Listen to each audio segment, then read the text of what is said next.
Para entender como um pó branco se transformou em poder paralelo no Brasil, é preciso começar muito antes do salto dos aviões noturnos e dos cofres com dólares. Voltar 8.000 anos até as montanhas frias dos Andes, onde uma folha simples guardava usos sagrados, sociais e medicinalmente banais. A partir dali, a história faz curvas bruscas. Ciência que isolou um alcaloide, mercados que o legitimaram, corporações que o expuseram ao mundo, leis que o proibiram e, finalmente, redes que o transformaram em mercadoria letal e em moeda de influência. Como essa trajetória global encontrou no território brasileiro caminhos próprios e por que, em algumas frentes, deixou o Estado em segundo plano, é a pergunta que guia esta investigação. No alto dos Andes, a folha de coca era outra coisa. Mastigada em rituais, usada para amenizar a fome e o frio, integrada a cosmologias indígenas, era uma planta cujo valor não cabia em balanças. Era cultura e subsistência. Quando a química ocidental isolou no século XIX o alcaloide que concentrava efeitos estimulantes, uma transformação profunda começou. Um componente natural foi convertido em substância quantificável, transportável, vendável. Cientistas europeus deram nomes, farmacêuticos produziram extratos e médicos recomendaram usos, até que a mesma ciência, décadas depois, permitiu sintetizar, refinar e comercializar a forma pura que passaria a ser chamada de cocaína. Esse processo não foi linear. À medida que a cocaína deixava de ser apenas componente de tônicos e se tornava pó branco, sua relação com poder e dinheiro mudou.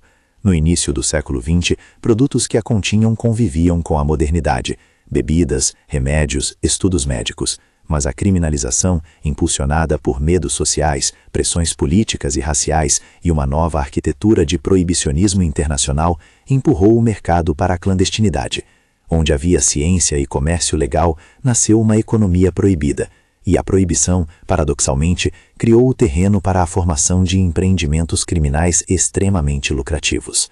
No escuro dessa economia ilegal, duas transformações cruciais ocorreram.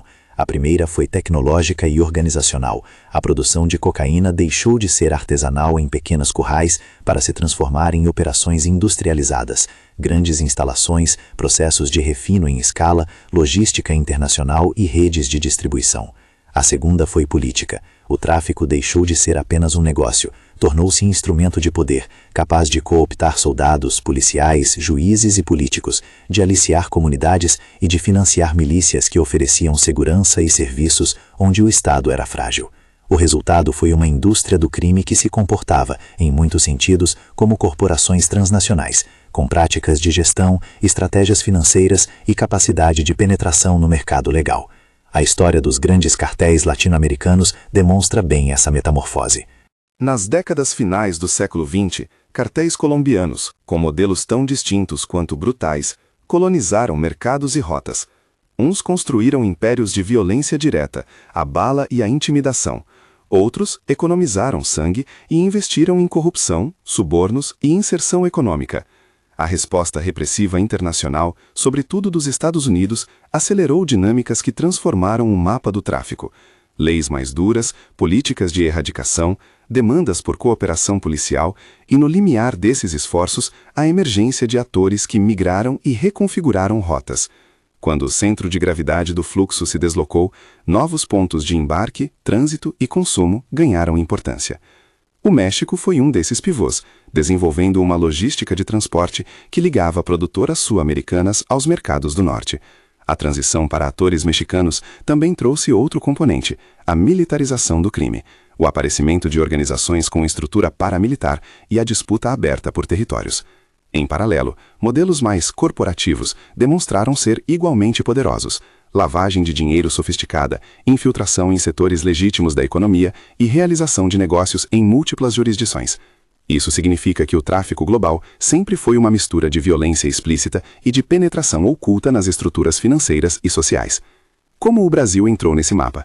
A resposta é multifacetada e, em algumas pontas, ainda precisa ser checada com rigor documental. Geograficamente, o Brasil oferece longas fronteiras com países produtores, vastas costas com portos marítimos e uma malha logística interna que conecta portos, aeroportos, rodovias e ferrovias, um terreno que, na teoria, facilita diferentes tipos de passagem. Economicamente e socialmente, áreas urbanas com desigualdades profundas e recortes territoriais de governança frágil criam lugares onde serviços informais e ilícitos encontram mercado. Mas até que ponto o país foi apenas corredor de trânsito? Até que ponto se tornou destino? E até que ponto se converteu em palco de poder paralelo? Essas nuances exigem muito cuidado na narrativa e marcações claras onde faltam provas. Em muitos trechos desta história sobre o Brasil, serão usadas marcações como indefinido, verificar fonte, quando se tratar de atribuições de controle territorial, nomes de líderes locais ou estatísticas específicas não confirmadas. Ao olhar para o Brasil, é preciso distinguir funções distintas que o território pode exercer no comércio global da cocaína: rota, mercado consumidor, local de refino e produção e plataforma de exportação ou lavagem financeira. Em alguns momentos do ciclo histórico, o país funcionou claramente como rota de passagem. Em outros, evidências apontam para operações mais complexas, desde bases logísticas até corporações de fachada que teriam servido à lavagem de capitais. Essas camadas não são mutuamente exclusivas. No mesmo período, o Brasil pode ser corredor para carregamentos que seguem para a Europa, ao mesmo tempo em que alimenta mercados internos e abriga empresas que recebem fluxos ilícitos. Quando se fala desses papéis, a precisão é essencial, porque atribuições erradas podem distorcer a percepção pública e criminalizar comunidades sem provas. Para acompanhar essa trajetória, é útil seguir 3 eixos: a transformação técnica e de mercado da cocaína, a geopolítica das rotas e como as decisões em Bogotá, Cidade do México e Washington repercutiram em Brasília, e, finalmente, a construção do que chamamos aqui de poder paralelo, formas de autoridade que competem com o Estado, oferecendo segurança, serviços e ordem alternativa em territórios onde o Estado falha ou é corrompido. Em cada elo, há exemplos internacionais que servem como alerta. Medellín e Cali, no caso colombiano, mostraram que o dinheiro das drogas pode comprar impunidade e influência ao nível mais alto. O México mostrou que controlar rotas cruciais pode implicar em guerra aberta. O Brasil, por sua dimensão territorial, densidade urbana e complexidade institucional, oferece um campo onde esses modelos podem se combinar em maneiras específicas e por vezes surpreendentes. A industrialização do tráfico transcende fronteiras técnicas. Quando grandes volumes começaram a ser produzidos em ambientes equipados, o que se viu em superlabs andinos e em refinarias móveis, o produto passou a ser pensado em lotes, rotas e mercados.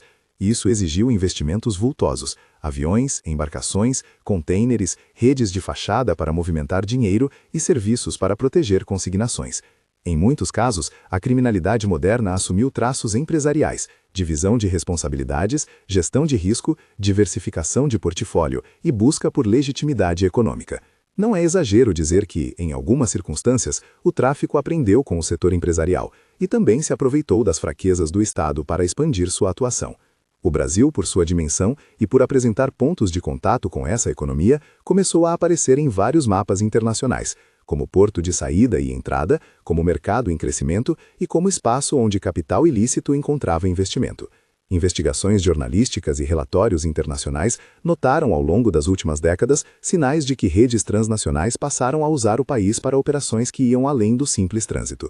No entanto, muitos desses casos requerem confirmação detalhada à luz de processos judiciais, ofícios de cooperação e documentos públicos. E aqui, novamente, qualquer citação específica sobre nomes, datas e quantidades relativas ao Brasil recebe a marcação indefinido, verificar fonte, até que se apresente comprovação.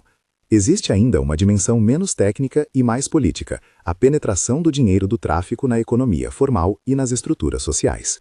Onde o Estado falha em prover serviços básicos, segurança, saúde e infraestruturas, o fluxo de dinheiro ilícito frequentemente se transforma em instrumento de legitimação local. Casas são compradas, festas patrocinadas, pequenas obras financiadas, empregos informais gerados. Esse mecanismo constrói autoridade social e cria uma dependência que torna difícil para autoridades locais contestarem certas redes. Em alguns casos, facções prisionais ou organizações locais passam a exercer funções que, em teoria, cabem ao Estado: mediação de conflitos, redistribuição de recursos, controle territorial. Quando isso acontece em escala, a expressão poder paralelo deixa de ser metáfora e passa a descrever uma realidade política concorrente. Mas repetir essa conclusão para qualquer cidade ou região do Brasil, sem provas específicas, seria irresponsável. Por isso, a narrativa distingue entre indícios, casos documentados e hipóteses plausíveis, fundamentadas em padrões observados em outros países. A chegada da cocaína ao mercado consumidor brasileiro também é parte dessa história.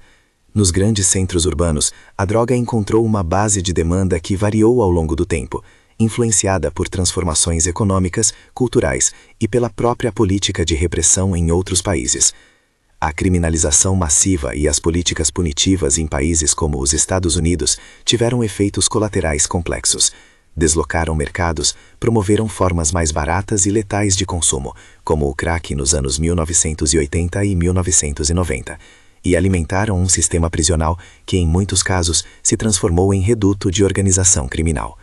No Brasil, a expansão do encarceramento em massa também teve impactos estruturais, tanto na formação de organizações dentro das prisões, quanto na composição de redes que operam fora delas. Mas a atribuição de causalidade exige cuidado e comprovação empírica. Enquanto os modelos tradicionais do tráfico, a violência intensa dos anos de expansão nos Andes ou a logística mexicana se disseminavam, o que se observou globalmente foi uma constante adaptação. Mercados que se tornavam mais sofisticados, químicas que se tornavam mais perigosas e estratégias que buscavam reduzir exposição. Ao mesmo tempo, a economia ilícita desenvolveu mecanismos complexos de integridade financeira. Empresas legítimas serviam de fachada, sistemas bancários e fluxos internacionais eram usados para movimentar capital, e setores como o imobiliário ou o agronegócio, por vezes, se tornavam receptáculos para dinheiro de origem duvidosa. No Brasil, há indícios de que esse tipo de infiltração aconteceu em variados graus: investimentos imobiliários, aquisições de empreendimentos e movimentação de recursos por intermediários. Mas, novamente, cada alegação que envolva nomes e números precisa ser checada, e por isso recebe a marcação indefinido, verificar fonte, até que haja documentação pública que a comprove. É importante também observar a face ambiental dessa história. A expansão de culturas de coca e a instalação de processos de produção nas florestas tropicais provocaram danos que não se restringem ao crime e ao vício: desmatamento acelerado, envenenamento de rios por produtos químicos e deslocamento de populações tradicionais. No Brasil, a Amazônia assumiu um papel ambíguo: território rico em recursos e ao mesmo tempo vulnerável a invasões e à extração ilegal.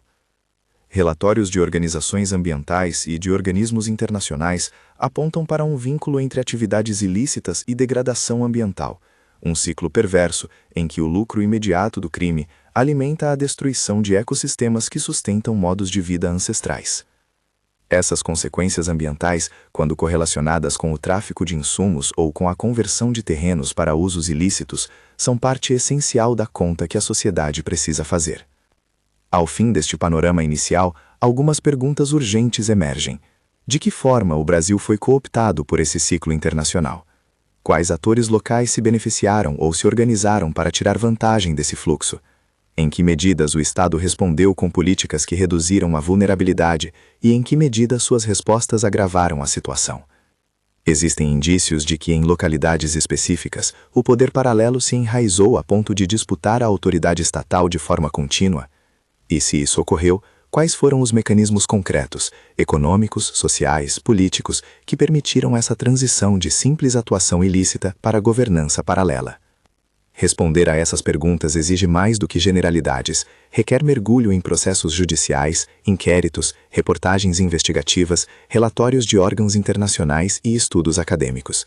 Por isso, ao entrar no coração desta história, o papel do Brasil, as rotas internas e externas, os atores envolvidos e os impactos sociais e ambientais, este episódio marca com cuidado cada trecho que precisa de verificação. Onde fatos estão consolidados por documentos públicos, serão apresentados. Onde há lacunas, aparecerá a etiqueta indefinido, verificar fonte. E onde existirem relatos humanos e testemunhos, estes serão citados como vozes que ajudam a compor o quadro, sem que caibamos em julgamentos sumários. Se você gosta de investigações profundas como esta, curta o vídeo e inscreva-se. Isso ajuda a financiar apurações mais longas e rigorosas. Agora a narrativa afunila. Partimos do panorama global para mapear com mais detalhe como o Brasil entrou na cadeia e quais foram as transformações internas que permitiram a consolidação de estruturas que, em determinadas frentes, funcionam como poder paralelo. O primeiro ponto de ancoragem é o mapa. Visualize por um momento a complexidade da maré de rotas, embarcações que deixam portos do Pacífico e do Atlântico, cargas que mudam de container em portos europeus, voos que cruzam a Amazônia na calada da noite, caminhões que serpenteiam por fronteiras porosas e aeronaves de pequeno porte que pousam em pistas clandestinas. Cada um desses vetores tem correspondentes no chão, correntes de suborno em portos, trabalhadores que entram em redes de informalidade, operadores que se adaptam às mudanças regulatórias. No Brasil, as rotas mais utilizadas variaram com o tempo. Em alguns períodos, saídas para a Europa e África Ocidental ganharam relevo. Em outros, o destino prioritário foi o mercado norte-americano ou os próprios mercados domésticos. Cada mudança refletiu decisões governamentais, repressivas, econômicas, tomadas em outros pontos do globo. Quando um corredor se fecha por intervenção estatal, outro se abre. Quando um método de ocultação se torna previsível, a criatividade se impõe. Ao lado do mapa, há a geografia social, periferias urbanas, favelas, pequenos municípios fronteiriços e áreas rurais isoladas. É nesses lugares que o impacto humano é mais direto. Tráfico como fonte de renda e de poder se inserem em teias sociais pré-existentes, redes de parentesco, promotores locais, servidores públicos fracos. A oferta de empregos, a visibilidade social e até o prestígio que o dinheiro ilícito pode trazer são sinais de uma disputa muito mais ampla entre políticas públicas, redes sociais e formas alternativas de legitimação. Onde o Estado não consegue oferecer segurança ou oportunidades, uma alternativa ilícita pode preencher vazios e, com isso, ganhar autoridade. Essas dinâmicas não surgem do nada.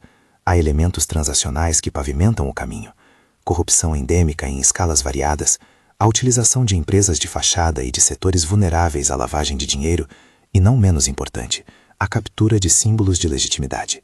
Políticos locais que aceitam doações, empresários que aceitam contratos, instituições que são permeáveis à influência econômica. No Brasil, existem casos documentados em que recursos de origem ilícita foram canalizados para investimentos locais, mas a extensão e a forma dessa penetração variam muito e, em muitos casos, exigem checagem detalhada. Assim, a narrativa avança com exemplos comprovados quando disponíveis e com advertências quando não são. A história também tem uma temporalidade de rupturas. Em momentos específicos, mudanças na legislação internacional, operações policiais de grande repercussão, crises econômicas, surgimento de novos produtos químicos mais potentes. O mapa do tráfico se redesenha. A emergência do crack, por exemplo, transformou mercados urbanos, aumentou a violência em periferias e alterou a política de drogas em vários países. Mais recentemente, a disseminação de opioides sintéticos como o fentanil mudou o jogo em escala global, elevando o risco para consumidores e pressionando sistemas de saúde. No caso brasileiro, a presença ou influência direta desses sintéticos em mercados locais tem sido objeto de alerta em alguns relatórios internacionais, mas a precisão sobre sua penetração nacional muitas vezes permanece indefinido. Ao descer do plano macro para a cena brasileira, é essencial manter o equilíbrio entre imagem e prova, entre denúncia e cautela. O país oferece um laboratório complexo, onde forças globais e localíssimas se chocam. Interesses internacionais que buscam rotas e mercados, atores locais que respondem e metamorfoseiam estratégias e um tecido institucional que ora reage, ora é penetrado. Nos capítulos seguintes, a investigação vai mapear com mais detalhe as rotas específicas, as transformações nas organizações criminosas brasileiras, a relação entre prisões e comando externo e os episódios que sugerem a existência de poder paralelo, sempre marcando com indefinido, o que precisa de confirmação documental. Antes de seguir, porém, há um ponto que merece destaque, como preparação para a segunda fase desta narrativa, a forma como as respostas públicas moldaram a evolução do problema. A política de drogas global, especialmente ao longo do século XX e início do XXI, oscilou entre repressão intensa e tentativas fragmentadas de regulação.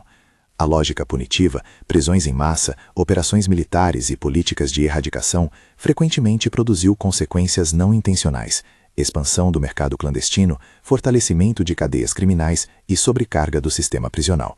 No Brasil, essas dinâmicas refletiram-se em debates acalorados sobre segurança pública, políticas de encarceramento e a militarização de operações. Ao mesmo tempo, movimentos por políticas baseadas em saúde pública e redução de danos ganharam força em alguns setores, propondo alternativas que desafiam o paradigma da guerra às drogas. Como essas escolhas de política pública afetaram e continuam a afetar a formação de poder paralelo é um fio condutor desta história e será explorado em detalhe adiante. A primeira parte desta narrativa termina com a constatação de que a história da cocaína não é apenas história da substância, é história de impactos econômicos, ambientais e políticos, de escolhas estatais e de atores que, por vezes, suplantam o Estado nas áreas mais vulneráveis. No próximo trecho, a investigação se aprofundará nos mapas brasileiros, rotas, atores, evidências documentadas e começará a desenrolar capítulos concretos sobre como o tráfico se inseriu no tecido social do país, quais mecanismos alimentaram um possível poder paralelo e que casos comprovados traduzem essa ameaça em fatos públicos. Antes, uma advertência, onde o relato incide sobre nomes, quantidades e atribuições específicas no Brasil, essas ocorrências serão assinaladas como indefinido, verificar fonte, até que fontes públicas confirmem os detalhes.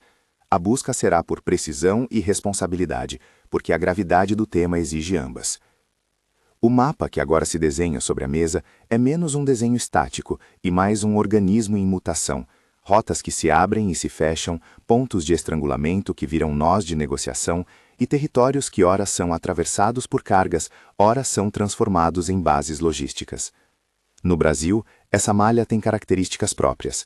Longas fronteiras terrestres com países produtores, uma extensa linha costeira com portos de grande movimentação, aeroportos internacionais e regionais, corredores rodoviários que conectam cidades do interior aos portos. Todos esses elementos criam uma variedade de possibilidades para o trânsito de cocaína. Em muitos momentos, o país atuou simultaneamente como corredor e mercado, como porto de saída e ponto de refino, e também como terreno fértil para a penetração de capital ilícito na economia formal.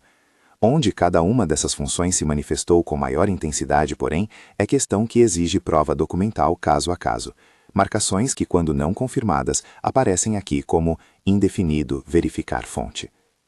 As fronteiras do norte e do oeste, por sua contiguidade geográfica com países andinos e com áreas de floresta densa, oferecem vias que, ao longo das décadas, têm sido utilizadas por contrabandistas e também por populações locais que cruzam fronteiras por razões econômicas e sociais. Essas travessias podem ser pequenas passagens fluviais, estradas de terra ou pistas clandestinas.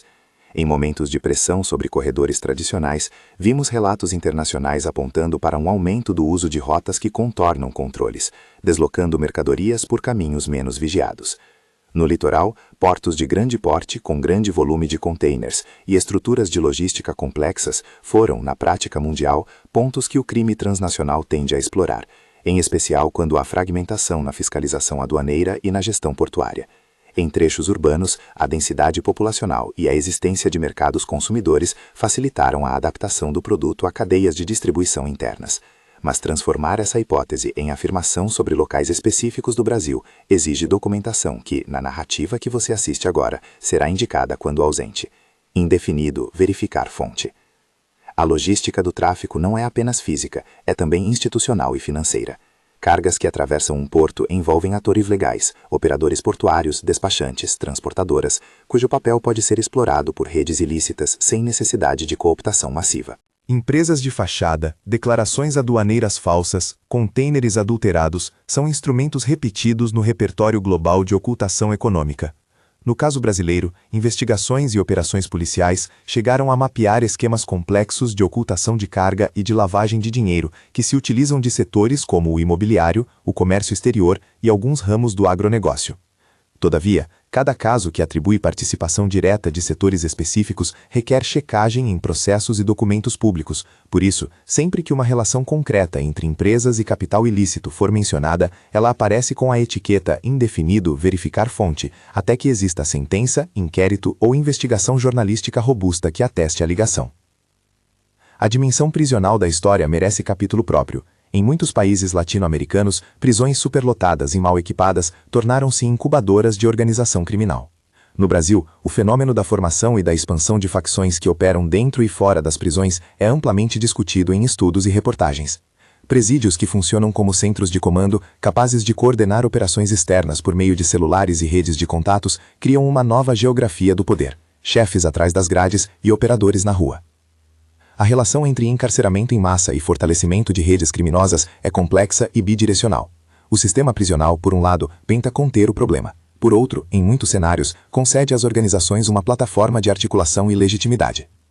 Ao relacionar esse fenômeno ao Brasil, é essencial distinguir o que está documentado em processos e relatórios oficiais do que é inferência plausível.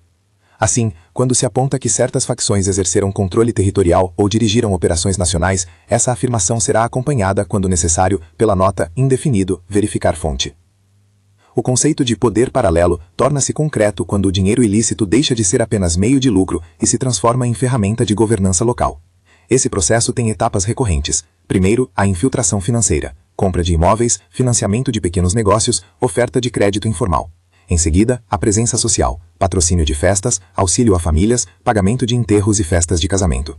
Por fim, a usurpação de funções públicas, mediação de conflitos, imposição de regras de convivência, prestação de serviços de segurança em bairros onde a polícia tem atuação limitada.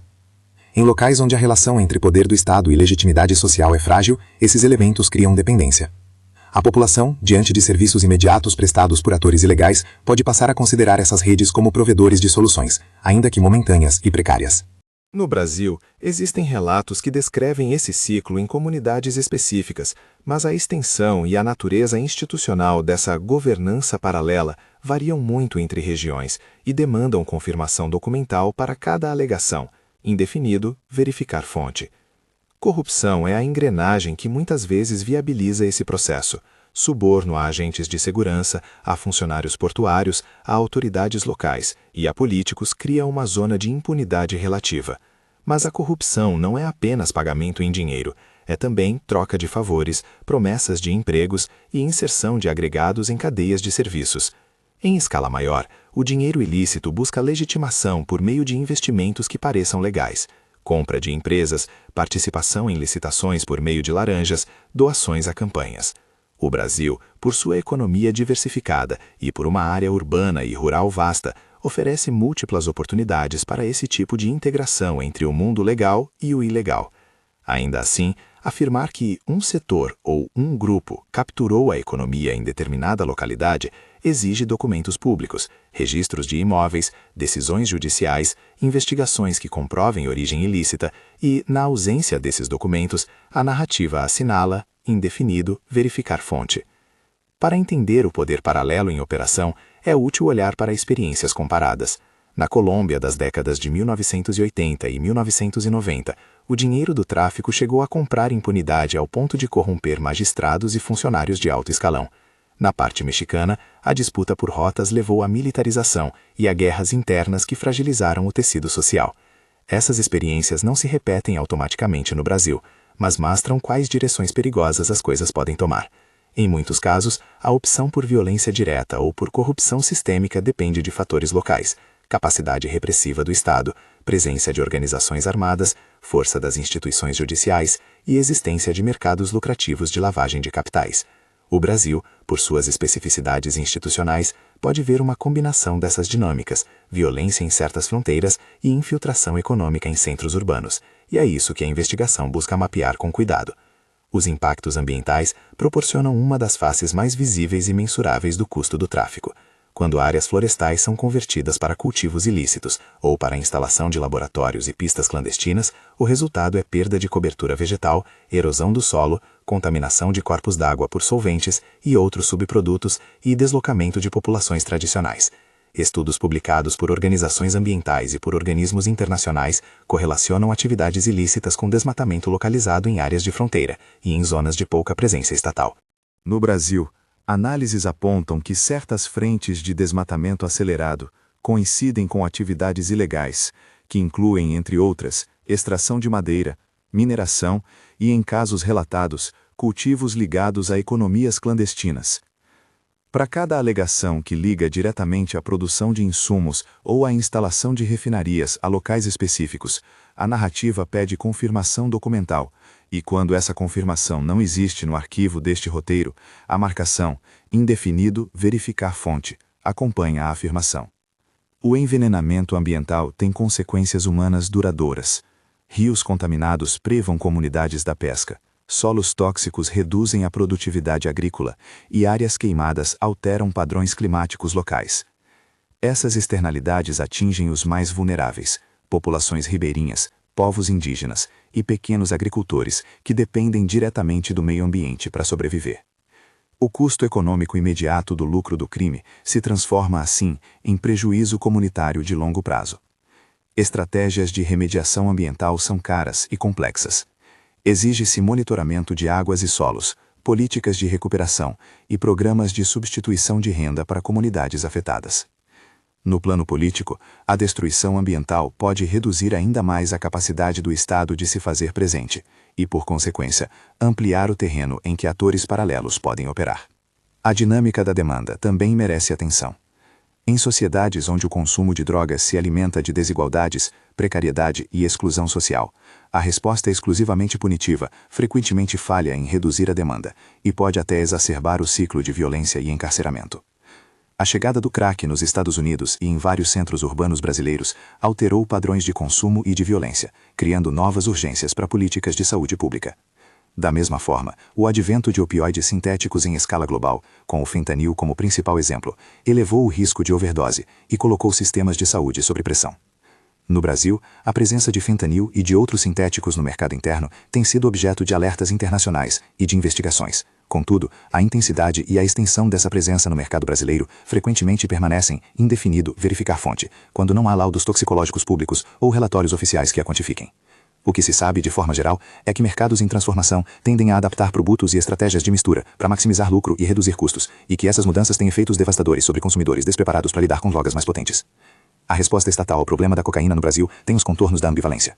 Em diferentes administrações, políticas de repressão e operações de grande visibilidade foram combinadas com iniciativas de cooperação internacional, acordos de inteligência, operações conjuntas, repasses de tecnologia e treinamento. A militarização de certas ações, sobretudo em áreas de fronteira e em operações de erradicação, gerou debate sobre eficácia e sobre violações de direitos humanos.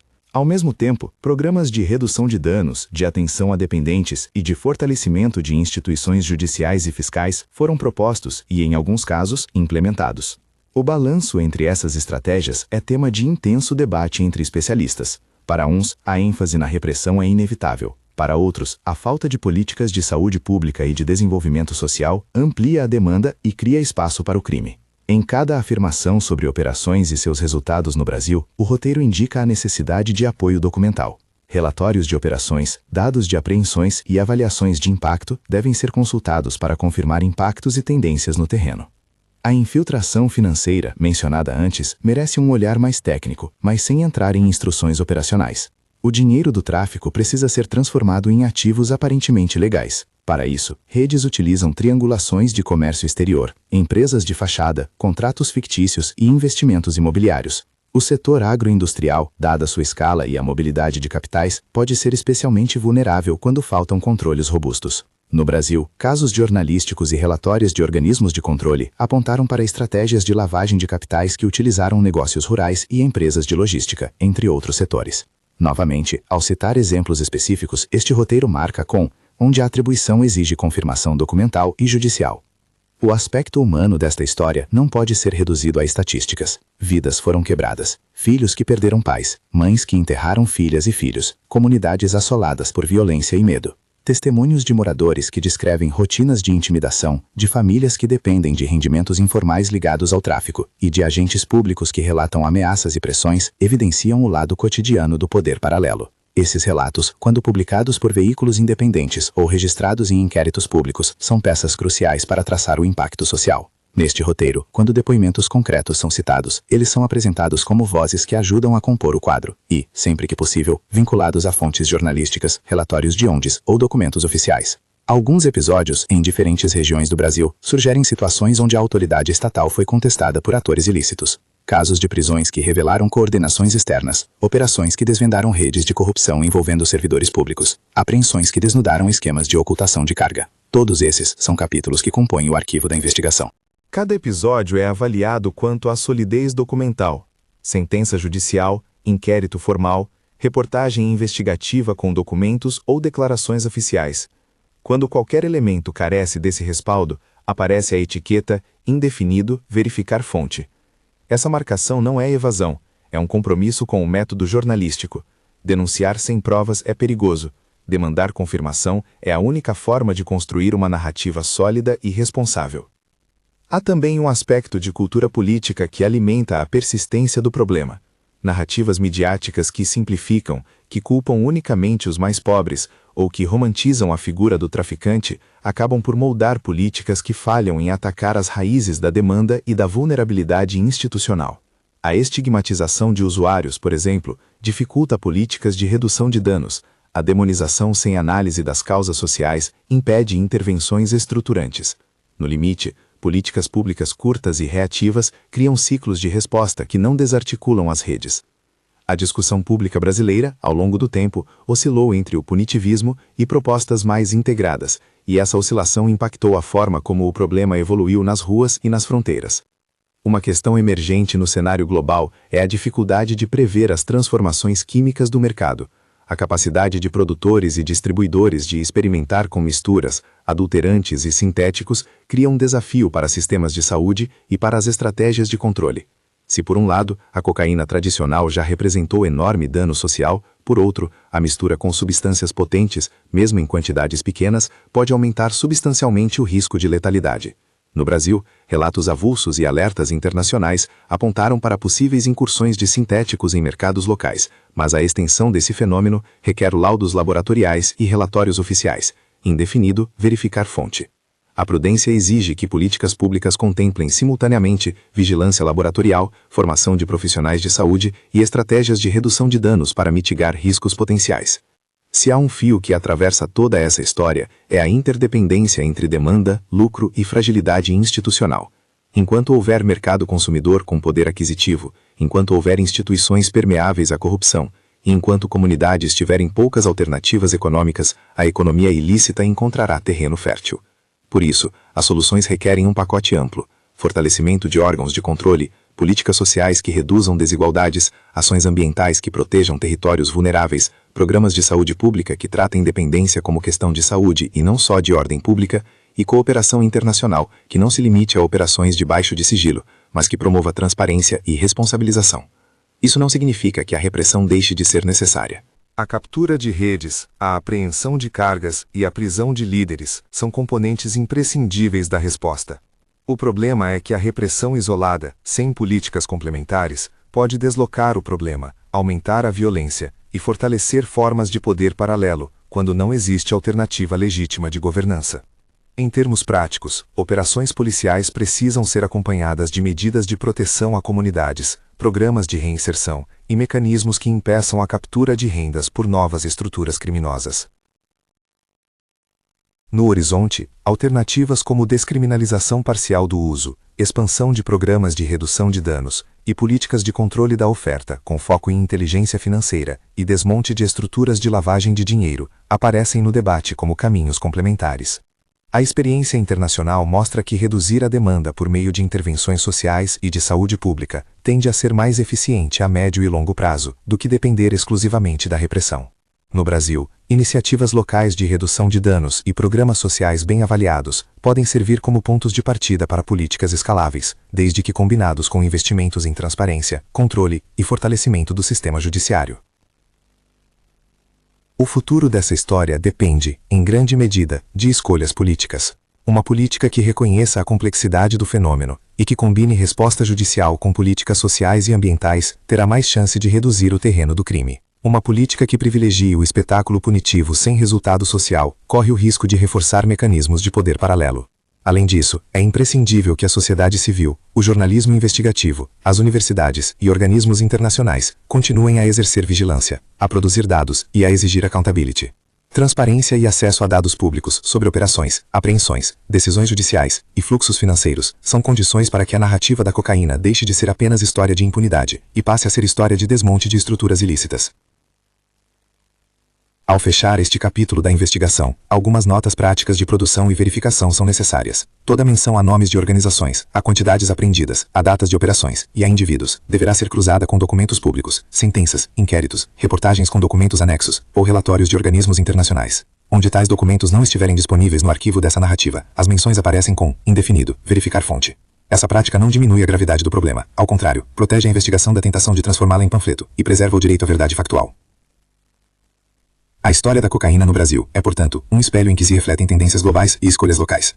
Ela revela como uma substância pode ser convertida em moeda de poder, como redes criminosas aprendem técnicas de mercado e como, em espaços de fragilidade institucional, surge um poder que rivaliza com o Estado, às vezes por violência, às vezes por prestação de serviços, quase sempre por uma combinação dos dois. A terapia para essa ferida social exige medidas combinadas, políticas públicas que reduzam desigualdades, capacitação e responsabilização institucional, proteção ambiental e, acima de tudo, paciência política para investir em estratégias de longo prazo em vez de respostas espetaculares e efêmeras. Se esta narrativa serve para algo além de informar, é para mobilizar atenção crítica. A história da cocaína no Brasil não é inevitabilidade natural, é produto de decisões históricas, de lacunas institucionais e de escolhas econômicas. Mudar o curso dessa história depende de medidas que vão da academia aos tribunais, das comunidades às esferas internacionais. O passo seguinte, material e urgente, é a checagem documental, confrontar alegações com processos judiciais, validar denúncias com laudos e ampliar a pesquisa de campo em regiões marcadas por violência e exclusão. A partir daí, políticas e práticas podem ser desenhadas com mais eficácia. Nos comentários e na descrição, você encontrará referências para relatórios do UNODC, estudos acadêmicos sobre desmatamento e tráfico, investigações jornalísticas que aprofundam casos nacionais e internacionais e indicações de ONGs e pesquisadores que trabalham no tema. Se desejar se aprofundar, essas são as primeiras pistas de leitura. No fim, esta é uma história que convoca a responsabilidade coletiva. O crime não é somente um problema das forças de segurança, é um desafio que atravessa a economia, política, saúde pública e meio ambiente. Enfrentá-lo exige coragem para transformar práticas, vontade para fortalecer instituições e empatia para tratar as vítimas com justiça. Se esta investigação despertou sua atenção, compartilhe com alguém que precisa conhecer esses riscos e inscreva-se no canal para que possamos continuar trazendo apurações rigorosas. A história da cocaína no Brasil é longa, complexa e, por enquanto, incompleta, mas a sua construção só será íntegra se for feita com cuidado, dados e compromisso com a verdade.